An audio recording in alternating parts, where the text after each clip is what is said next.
I want to talk about the curse of capable. What does that mean, do you ask? Great question. The curse of capable is how I would describe being so useful in what you do at work that it's hard for even you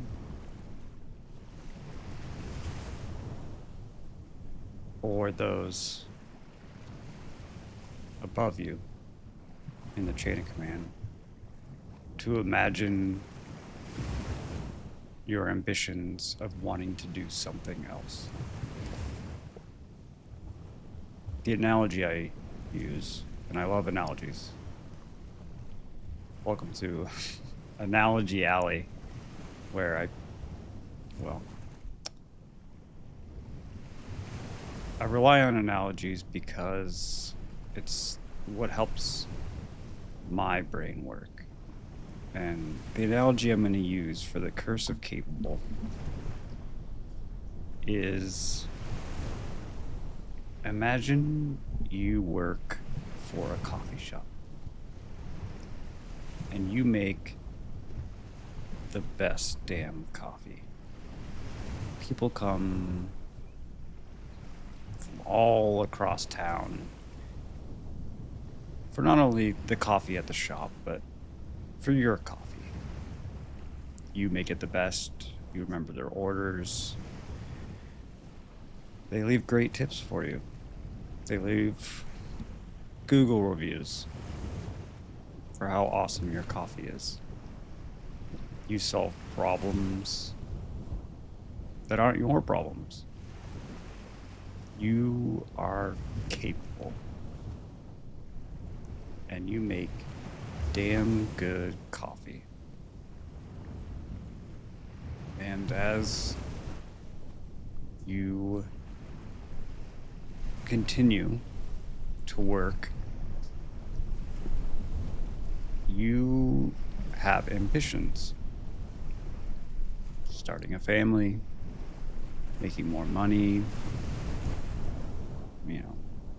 confidence, things like that. You want to work your way up. That's how it works, right?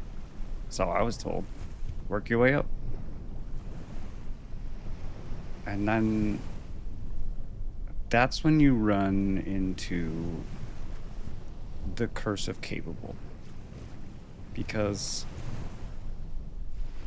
you make such good coffee that if they were to promote you or have you do something else, they wouldn't have that good coffee anymore.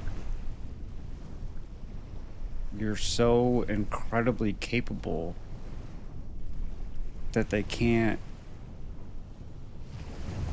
move you up. You can't become middle management. You can't become, they can't get you out of that position. You make the best coffee. You can't. No, you can't move you back to looking over the books or, inventory control or, God forbid, an office position, managing or teaching others to do it. No, they need you to do that. They need you to do that thing to make the good coffee. And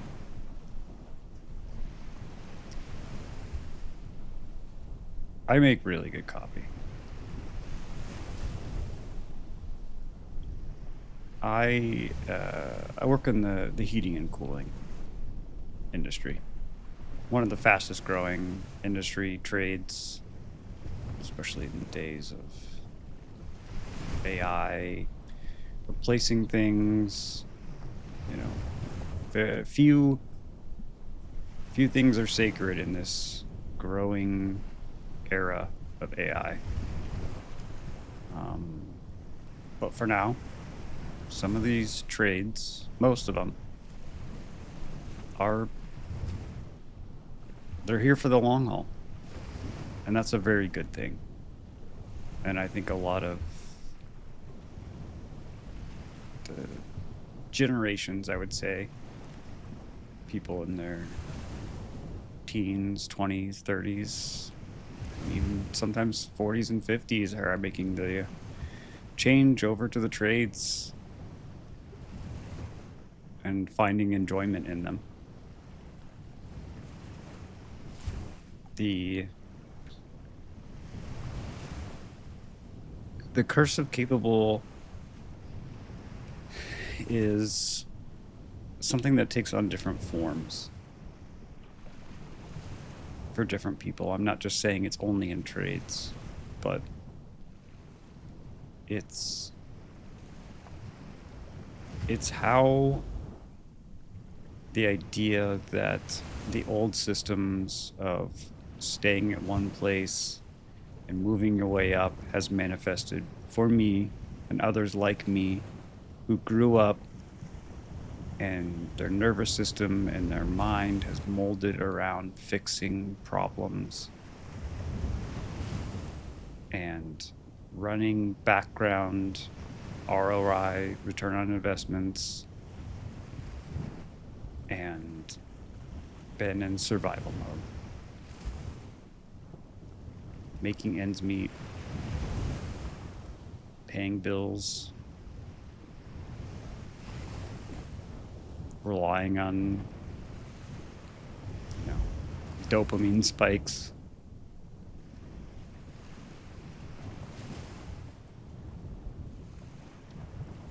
The Curse of Capable is something that I wish I had an exact answer for you, but the best I can do right now is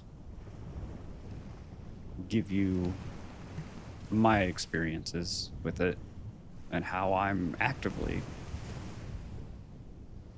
attempting to use this double-edged sword to navigate life.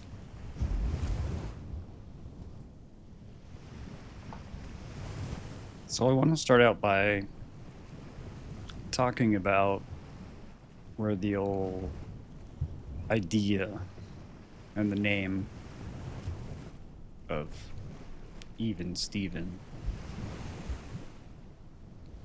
came from for me.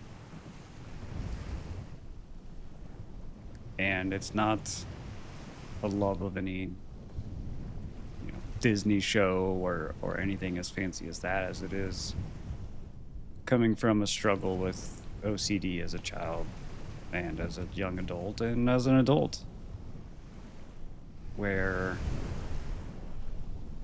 I found there were many tasks that unless I did them an even amount of times, I would feel wrong.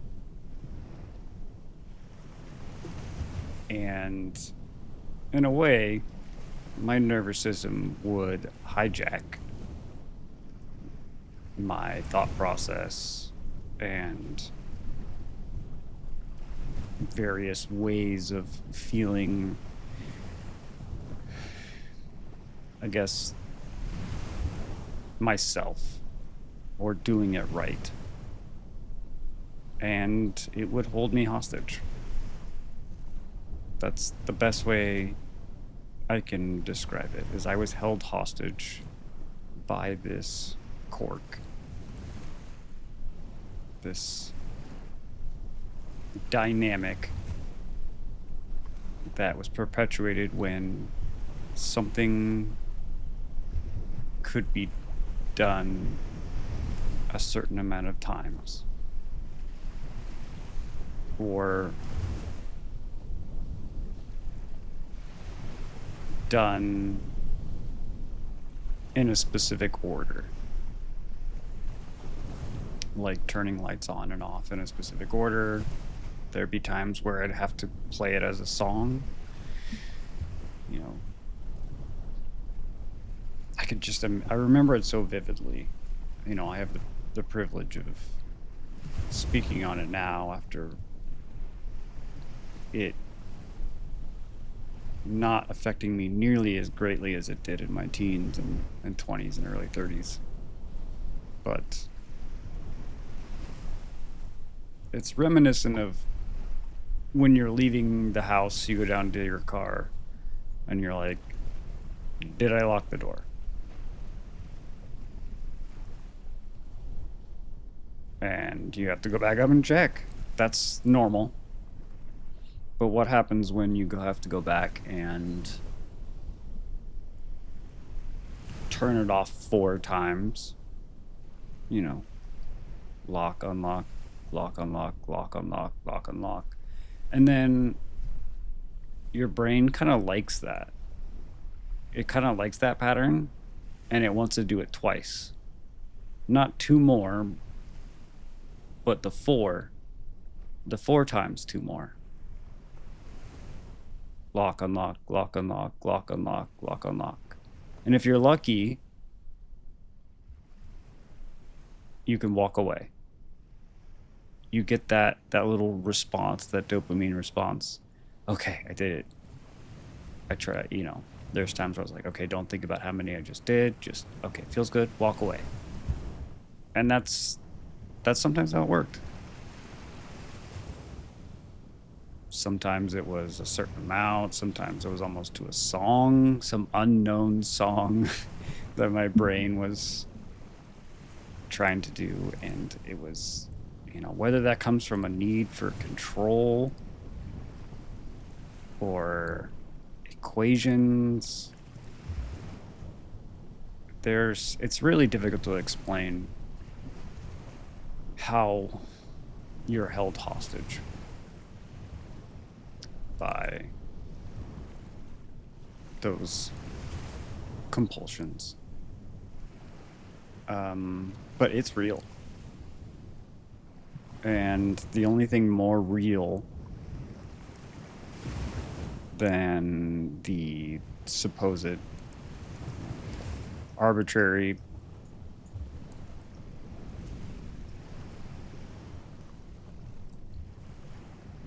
the only thing more real than the arbitrary whims of facilitating your OCD and doing the task a certain amount of times is the realness of what it feels like when you don't do it. When you don't do it an even amount of times. When you defy. You defy the impulses. And where your brain takes you during those moments of defiance. Moments like that are, again, harder to explain than the moments of elation of completing it. Wondering if something that happened that day or bad news that you get, you're willing to connect the dots and blame yourself for things that go wrong in the day, and you're able to tie it back to that. Not for any logical reason, but just because you have to. You have to explain to yourself why you allow yourself to be led like this. And it's an Ouroboros. It's basically the snake eating its own tail. You're feeding yourself these illusions of why you're following these orders. And I don't know, it's almost not to make light of it, but it's a Stockholm syndrome. You're just, it's self-perpetuating. You look for reasons to support the behavior because you're afraid of what happens when you don't.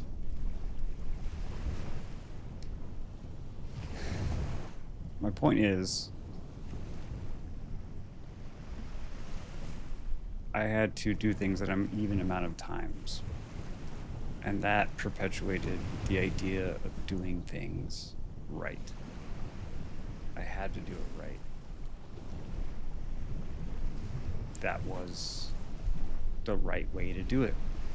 I was given many, many opportunities to do something the right way, even if it made no sense. Is turning off the light 8 times, turning it on and off 8 times, the right way? Well, my brain sure told me it was. And that transferred into my adult life and career and relationships and most other things. As someone who, I wouldn't say needs to be right, but someone who prefers to articulate in a way that I'm able to emulate that feeling of feeling like I did it the right way.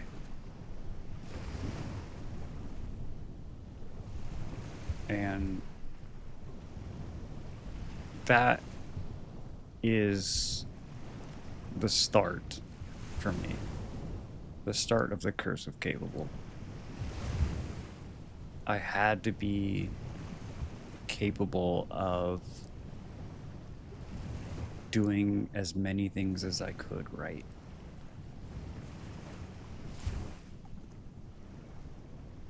Because I was so afraid of the feeling that I created within myself of when something was done wrong. Even if that wrong was only flipping the light switch on 7 times instead of 8. I needed that juicy confirmation that I did it the right number of times. And when you need to be right, that can compound with other situations where you can say has to do with confidence, all kinds of other reasons that people have to be right. Stems back to childhood, people not listening, not feeling loved, needing to have a place. There's all kinds of reasons that people need to be right. And the curse of capable can come in different forms with those kind of people, including myself, where it can help you in some ways. It can help you be really good at something. You become obsessed. You become obsessed with being right, but not because of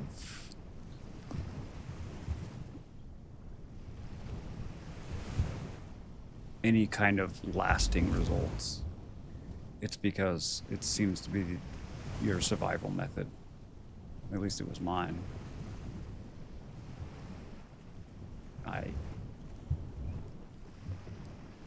I had to be right to survive. Otherwise, if I turned off the light a certain amount of times incorrectly, I was convinced that something very bad could happen.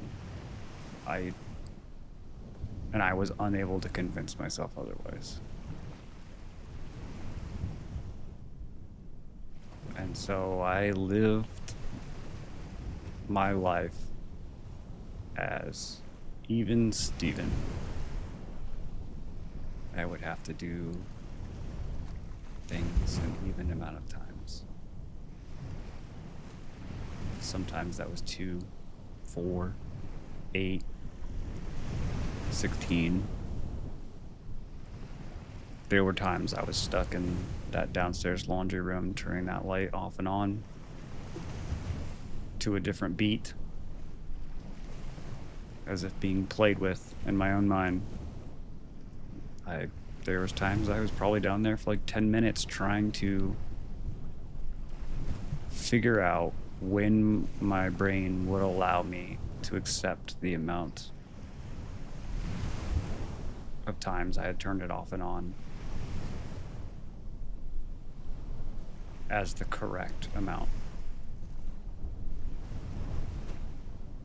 And that made me feel helpless.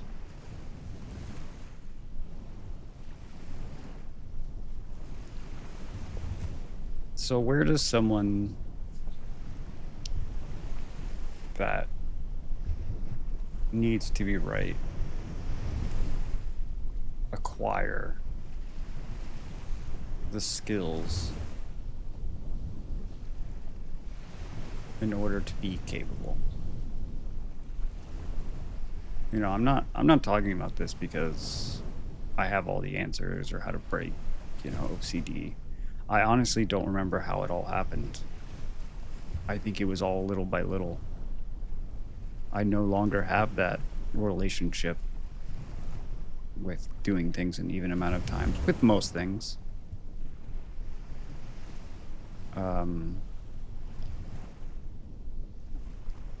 But it wasn't some aha moment. I think it was just putting myself in situations where that was no longer an option.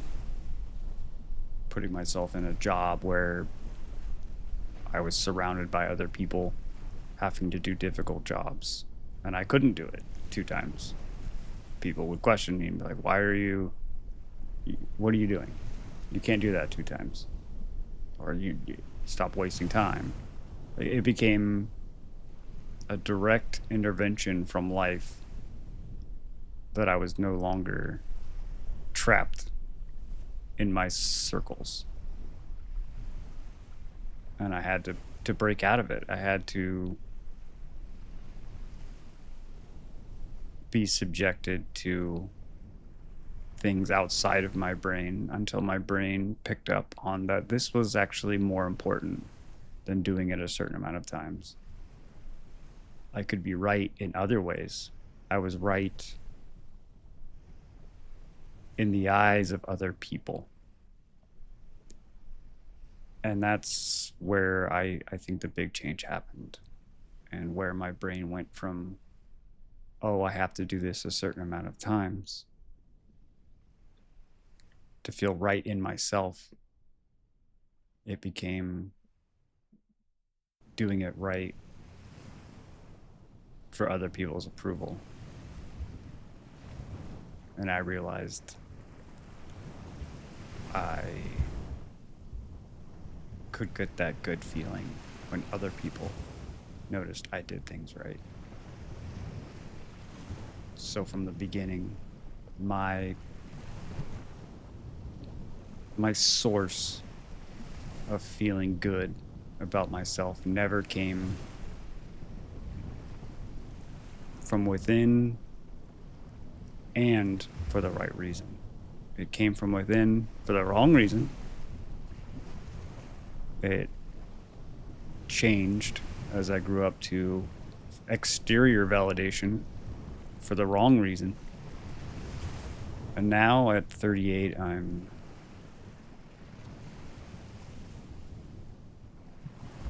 looking back and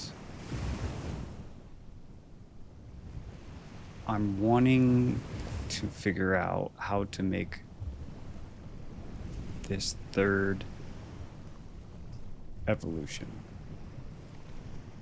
How to go from being capable for other people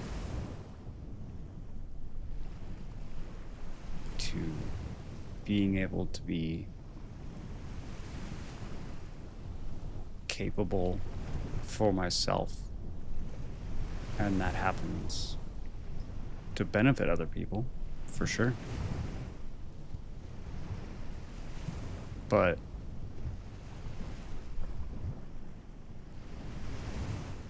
it takes away the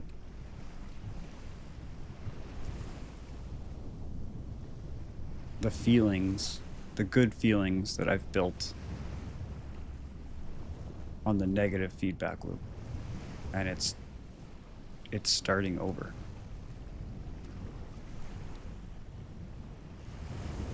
And that's obviously scary, but incredibly necessary.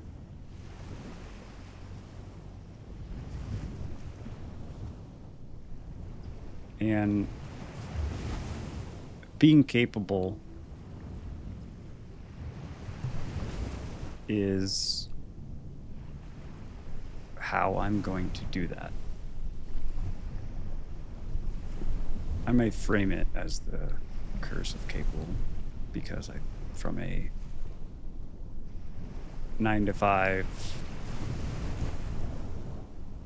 playing a part in the world, that's definitely a lens that I've seen things through. That if I play my part, I'll get what's coming to me in a good way. And that's, been the carrot and the stick. If you become really good at something, you will move up. And that's just not... It's not always true. And in combination with that, if you're doing it for the wrong reasons and it doesn't come true, or you've had to do it multiple times at different companies because you get stuck at that last step, because you're just... It's not coming off... I'm not trying to come off as a brag. It's just... Rather than being good at many other things and being able to learn and enjoy learning other things, I've dedicated myself to becoming good at one thing because I've convinced myself that if I was good at this, eventually I'd be good enough at it where I could move to a level where I could learn how to love learning again and do things that aren't for my survival.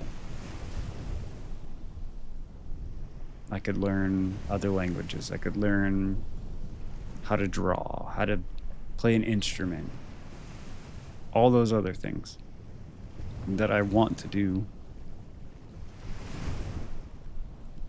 But that's taking energy away from being capable at my job in a way that is its own feedback loop.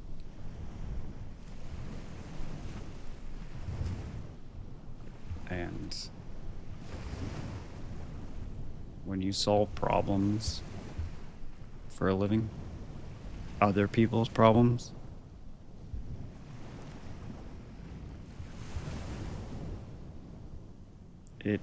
it changes you. Changes how you see people. And it can make it very difficult to see your own problems. Not because I think less of other people, but my brain is... I've trained myself, my life, my experiences have trained me to... that my survival depends on other people's acceptance, profitability, and happiness more than my own. That mine will eventually come. If everyone else is happy, I can lay down the sword someday. And maybe that's what getting to management or, that next level I've aimed for is. Being able to lay down my sword. not be paid for what I can do, but paid for what I know. I think that's the dream. The dream is that next step of being paid or making a living from what you know and what you can share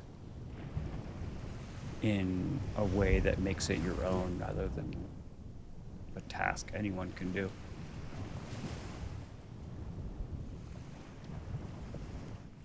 And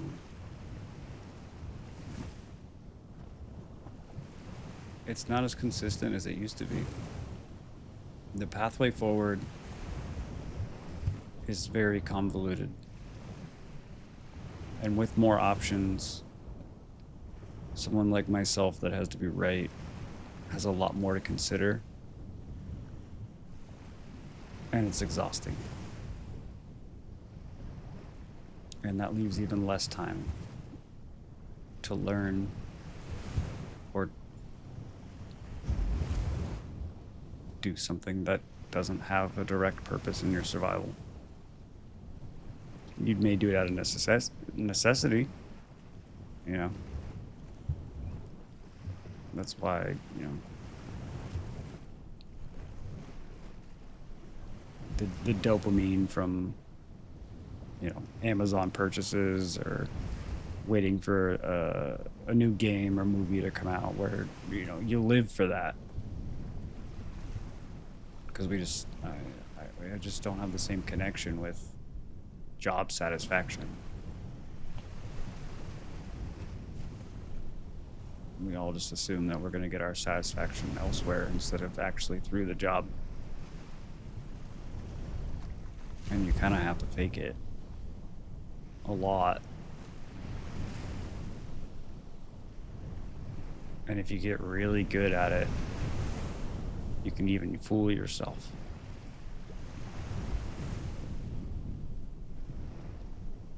You can fool yourself into thinking, I'm doing this because I want to. But really, you're doing it because you have to. Because if you don't, the house of cards comes down.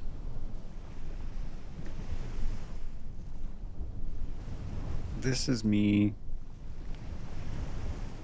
trying to document my escape from the curse of capable.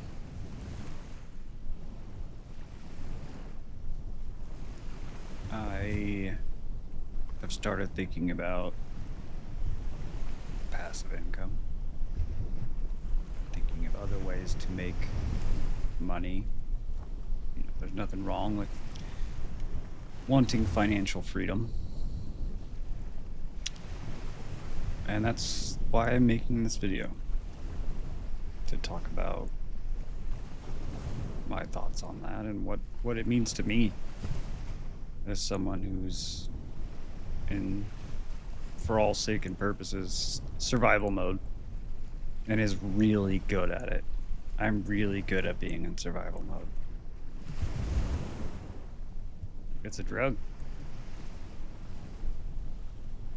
It's a leash.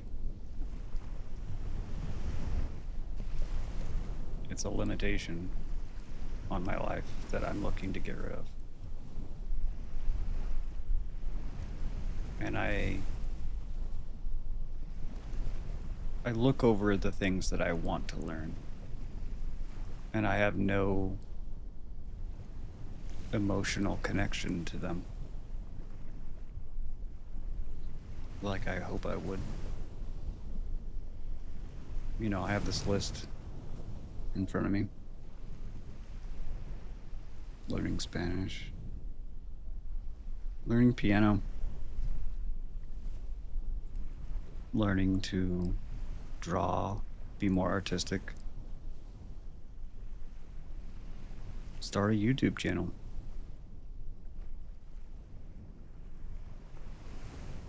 cook more.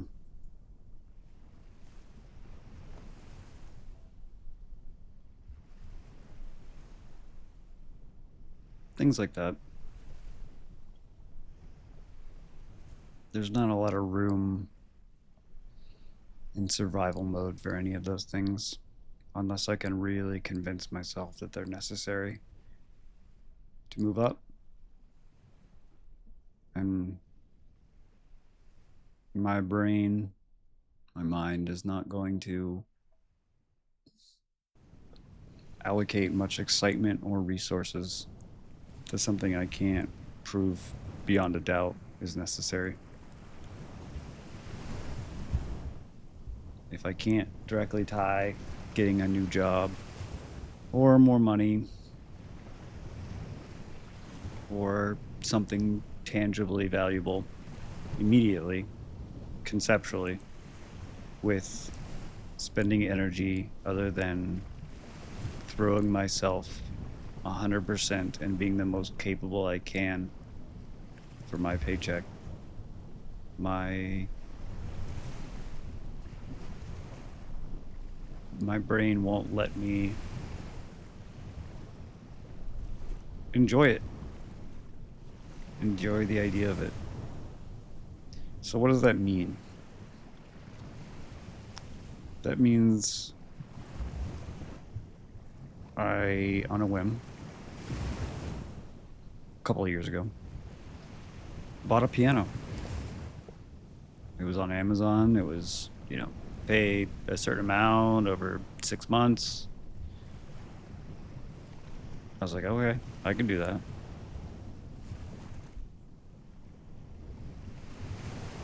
And I lost that battle. I started to learn, trying to learn through some apps. And I had to fight for resources of energy, motivation, even discipline. The discipline of, hey, I'll do it, 30 minutes on the weekends to learn piano. Well, it was just, I lost the battle over the years. Because I convinced myself that if I could just make it past the curse of capable, if I could just make it to this next step, I'd be able to free up. I'd feel like I've made it. And that there was more bandwidth, emotional and financial bandwidth, to actually do things and learn again. Learn for the sake of learning. I know there's, the famous quote from Rich Dad Poor Dad where, create, learn for the sake of learning, not for earning. I mean, that's my goal. To be able to learn for the sake of learning. Starting a YouTube channel. Trying to figure out ways of making passive income.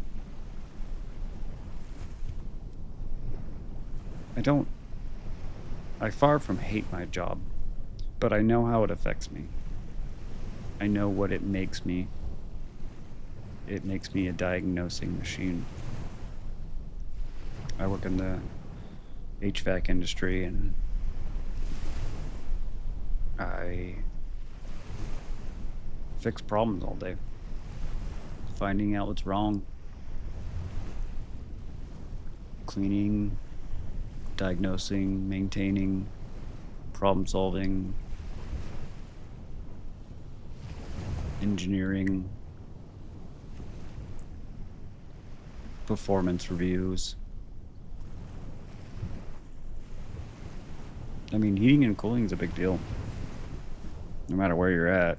Sometimes it's one more than the other, obviously, but it's a good trade. It's a very good trade. And it's taught me a lot about people,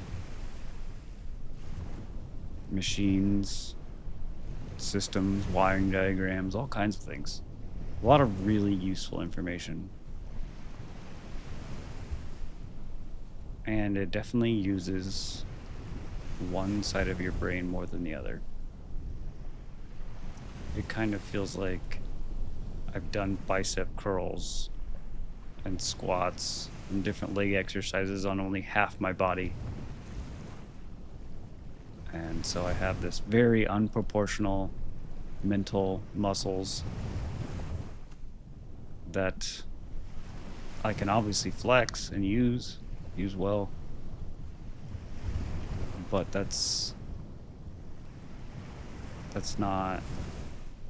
not really how I want to live. But what do you do when you look over and you see these limbs that don't have the same purpose, or they're so far behind, and they're not your strength, and you have to convince yourself to allocate resources to them, to your learning, to yourself. And why is that hard?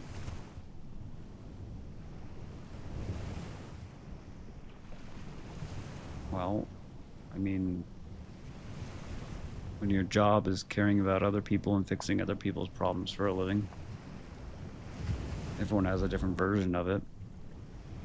Mine just happens to be heating and cooling and electrical water heaters, those kind of things.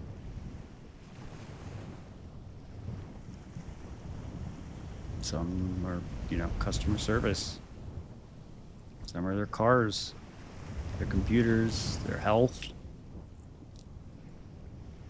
their homes, their finances, their children. Everyone is out to help each other, or at least do something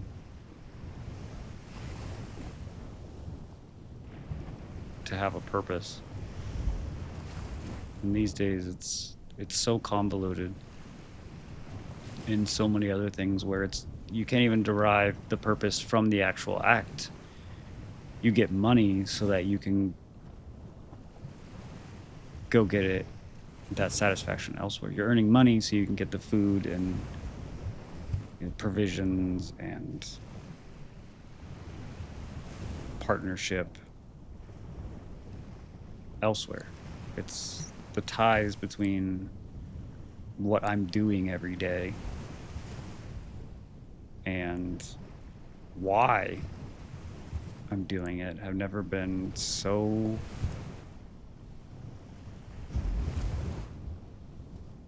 disconnected and convoluted than they have today.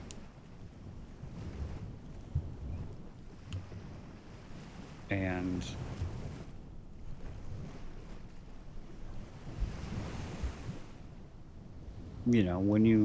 when most of your day is doing a good job because that's what you did yesterday, or you don't want to imagine your life without a job, or that's all you have. If you were to lose this job, you'd lose everything. Like, what does that mean? What does that do to us living paycheck to paycheck subconsciously?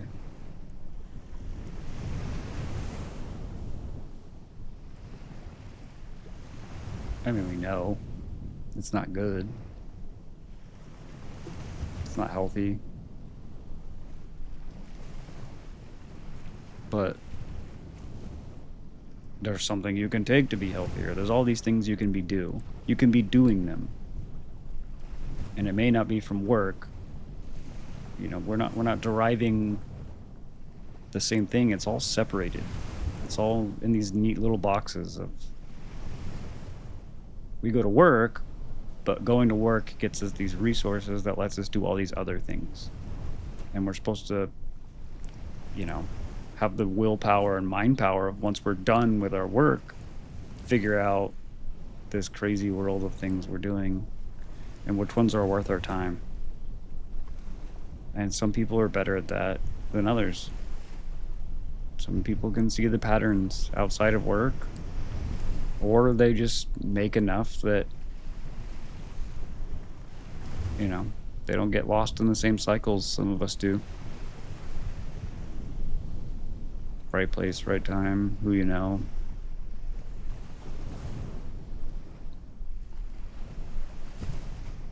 But in the end, I'm sharing this because I'm hoping we can take this journey together and talk about what it means to learn new things and how to learn them for yourself. Because time is finite. I can't convince myself to spend hundreds of hours on something while also convincing myself that it has an ROI. Because survival mode demands it. It demands sacrifice. Survival mode demands sacrifice. We must be capable. You must be indispensable. And we have to be right. Because otherwise it's death.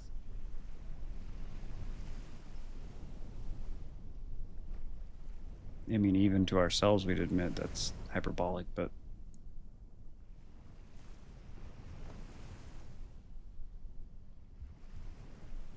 instinctually, that's what it leads to. Shunned from the tribe, death, being alone.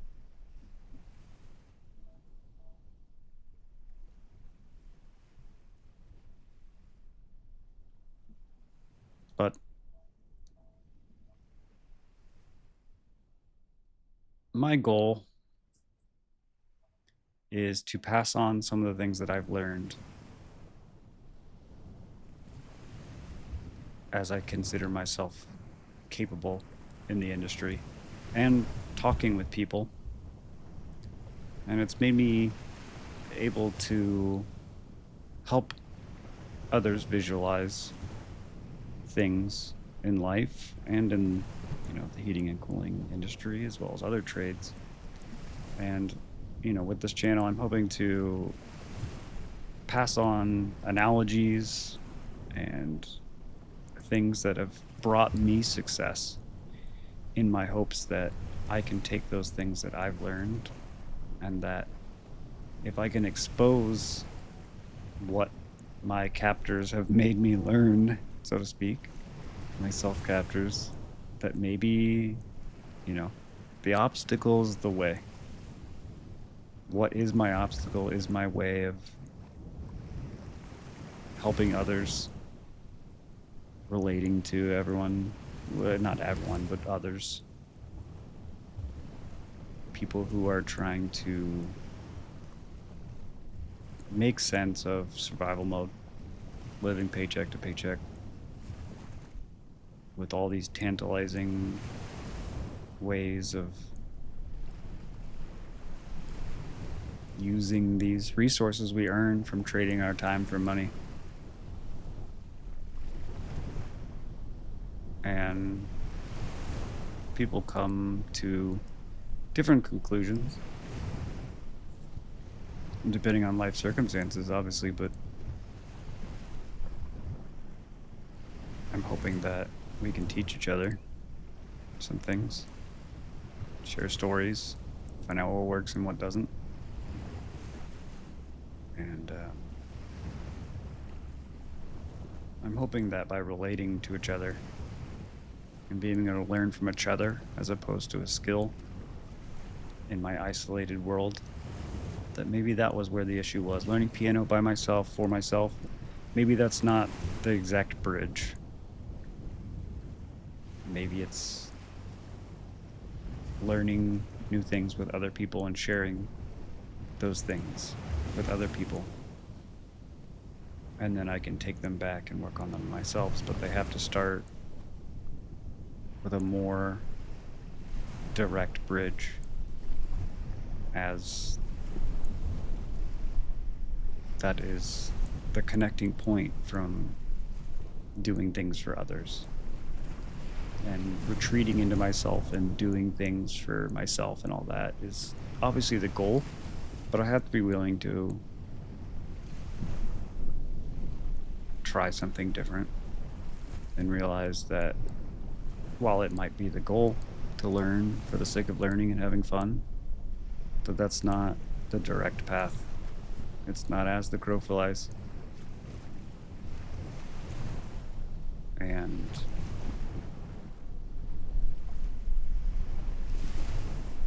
trying something different is scary. And that's okay. But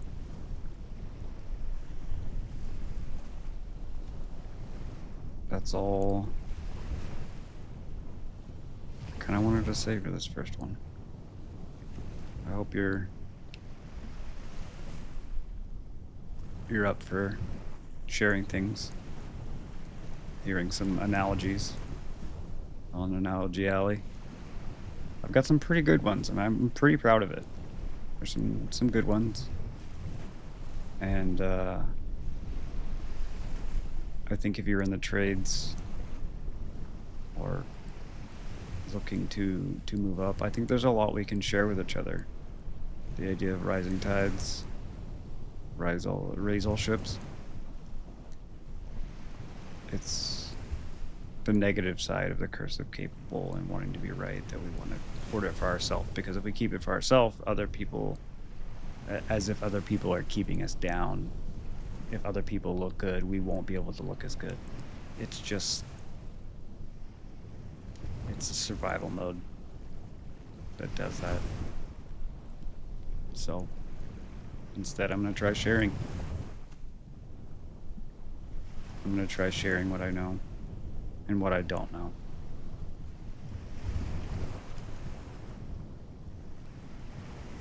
And we'll see what that makes me capable of.